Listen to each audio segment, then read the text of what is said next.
Hi friends, మనకి ఇటు DSC TET అదేవిధంగా డిఓఈఓ ఎగ్జామ్కి సంబంధించినటువంటి విధానం కానీ గమనించినట్లయితే ఎక్కువగా ఈ యొక్క జాతీయ మరియు రాష్ట్రీయ విద్యా సంస్థల గురించి అడుగుతూ ఉంటాడు. వాటిల్లో ముఖ్యంగా మనకి జాతీయ సంస్థలకి హృదయం వంటిదైనటువంటి ఎన్సిఈఆర్టీ గురించి కూడా చాలాసార్లు చాలా బిట్లు రావడం జరిగింది.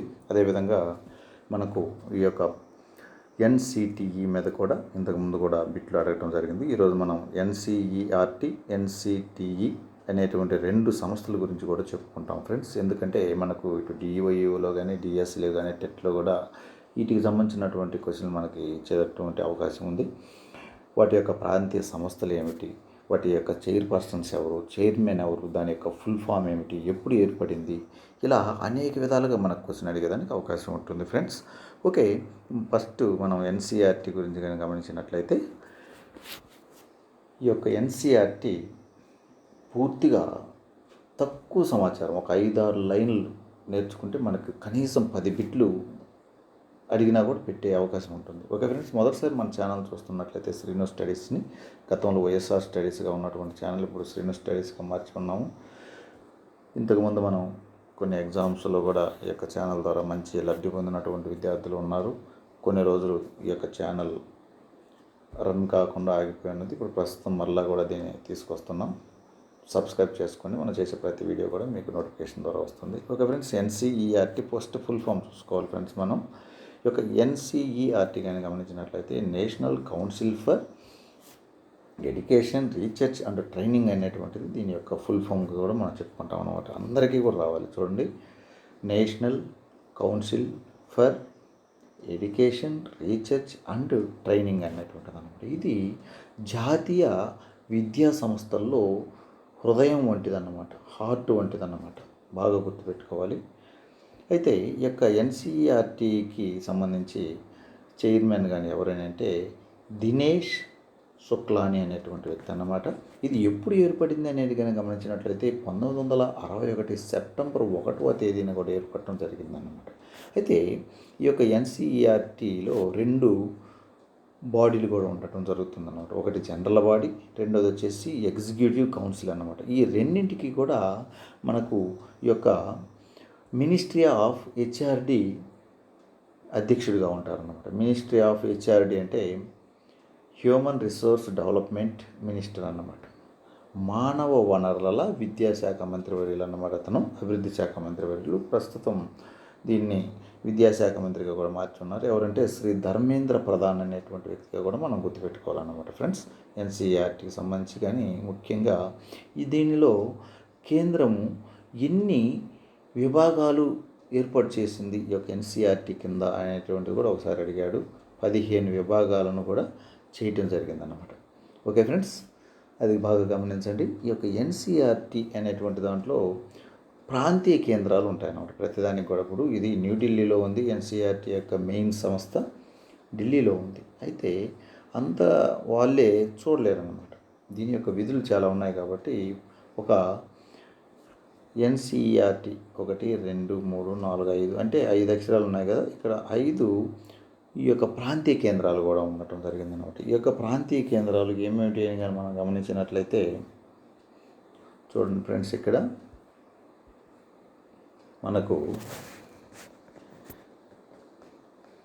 భోపాల్, భువనేశ్వర్, మైసూర్, షిల్లాంగ్, అజ్మీర్ అనేటువంటివి ఈ యొక్క 5 కూడా బాగా గుర్తుపెట్టుకోండి. ఇవి 1, 2, 3, 4, 5 వీటిల్లో మనకి నేను చెప్పిన ఆర్డర్ గుర్తుపెట్టుకొని మీకు ఈజీ గుర్తుంటుంది. అది ఎందుకు అలా చెప్పానో తర్వాత మనకు తెలుస్తుంది.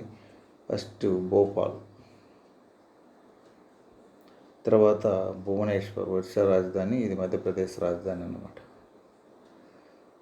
భువనేశ్వర్.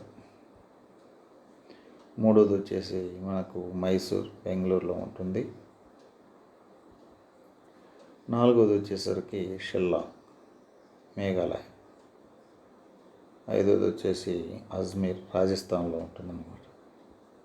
ఓకే ఫ్రెండ్స్, కొన్ని బుక్కుల్లో ప్రింట్ కొంచెం తప్పు పడి ఉంటుంది. కాశ్మీర్ అని పడి ఉంటుంది అజ్మీర్ దగ్గర. అది ఒకసారి కామెంట్ చేసుకోండి.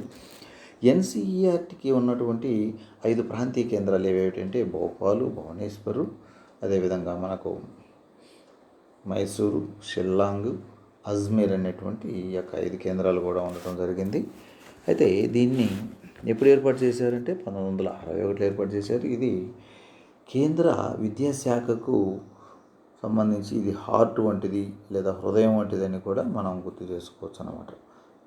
ఓకే, మరి దీని యొక్క విధులు కానీ గమనించినట్లయితే జాతీయ పాఠ్య ప్రణాళికను తయారు చేయటము, వృత్తిపూర్వక వృత్తియంతర శిక్షణ కార్యక్రమాలు ఇవ్వడము టీచర్స్కి అనమాట. జాతీయ పాఠ్య ప్రణాళికను తయారు చేయడము, వృత్తిపూర్వక వృత్తియంతర శిక్షణ ఇవ్వడం, గుణాత్మక విద్యా కార్యక్రమాలను రూపొందించడం, ఆధునిక బోధనా పద్ధతులను కూడా పరిచయం చేస్తుందన్నమాట.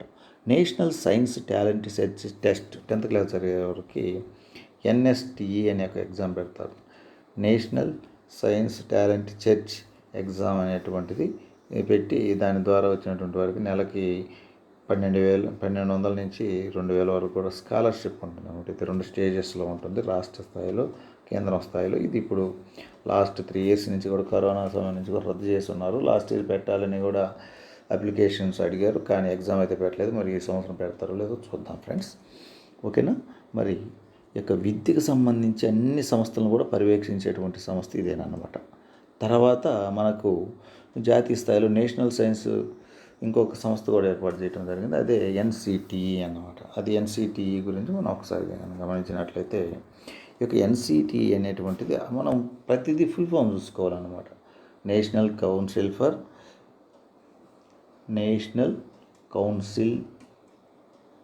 ఫర్ టీచర్ ఎడ్యుకేషన్ అన్నమాట.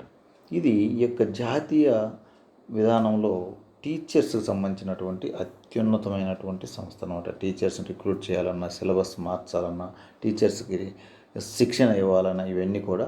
అయితే ఇది ఎప్పుడు ఏర్పడిందని కనుక గమనించినట్లయితే 1973వ సంవత్సరంలో ఇది మనకు ఏర్పాటు చేయడం కూడా జరిగింది. దేనిలో భాగంగా ఏర్పాటు చేశారంటే NCERTలో భాగంగా ఏర్పాటు చేశారు 1973లో అన్నమాట.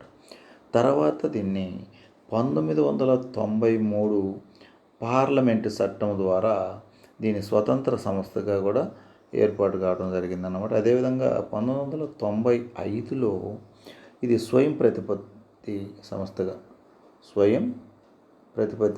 కూడా ఏర్పాటు చేయడం జరిగింది. చూడండి బాగా, ఏర్పాటు ఇప్పుడు 1973 దేనిలో భాగంగా NCERTలో భాగంగా. మరి ఇది ఎప్పుడు స్వతంత్రం పొందింది అంటే 1993.